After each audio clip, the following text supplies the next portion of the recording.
How to work out strumming patterns for songs.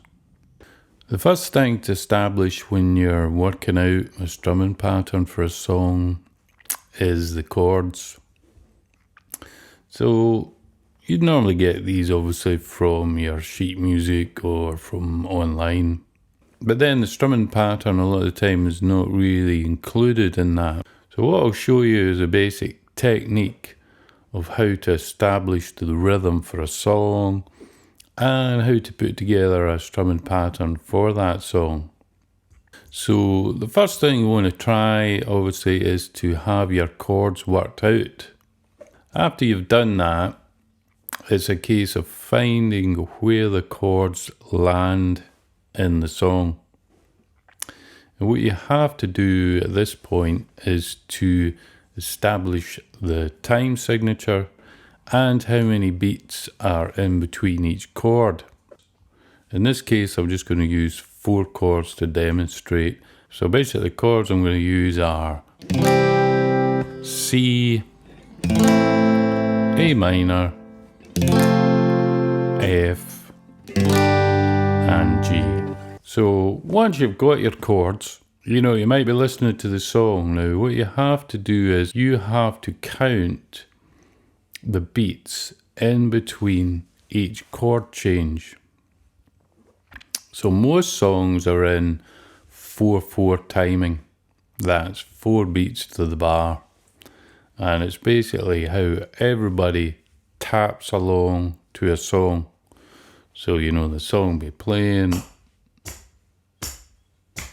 and you might just be tapping, clapping, whatever.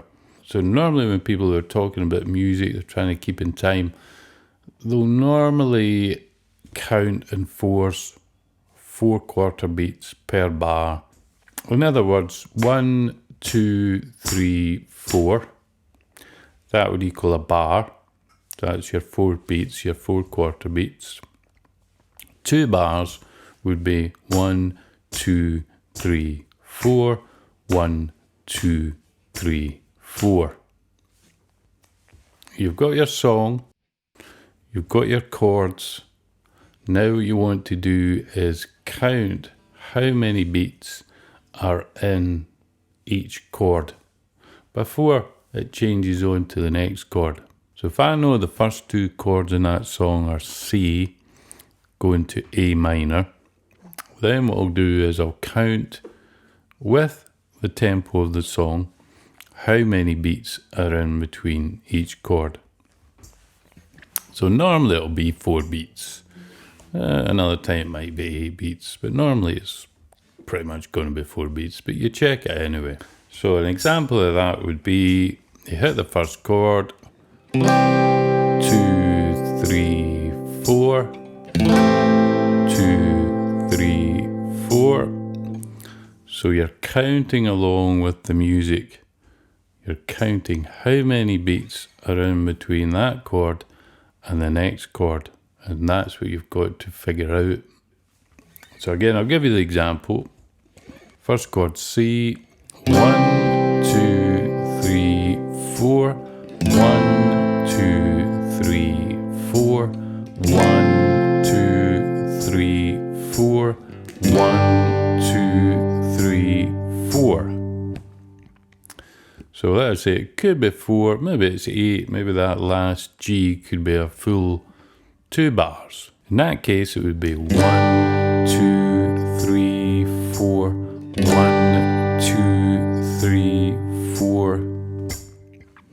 2 bars for the last chord. So once you've worked out how many beats are in between each chord, so you're listening for the chord change. If you're listening to your song, you hear the first chord coming in, C, start to count, and then you hear the next chord coming in, count, and then you hear the next chord coming in, and then you might hear the next chord coming in, and then you count, and then to the next chord. So now you've established how many beats are between each chord. You just write it down, take a note. It's always best if you can actually see it visually. Okay, so the next thing you do is you want to lay down a basic strumming pattern. We're not looking for anything too complicated.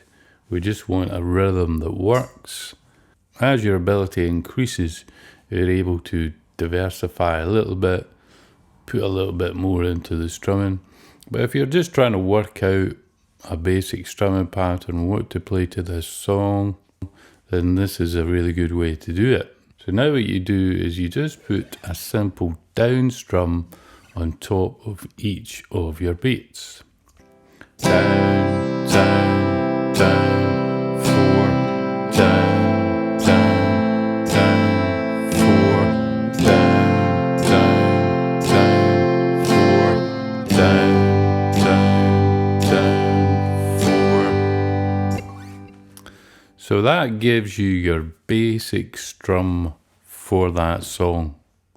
You've counted the beats and you're putting a down strum to each one of those beats.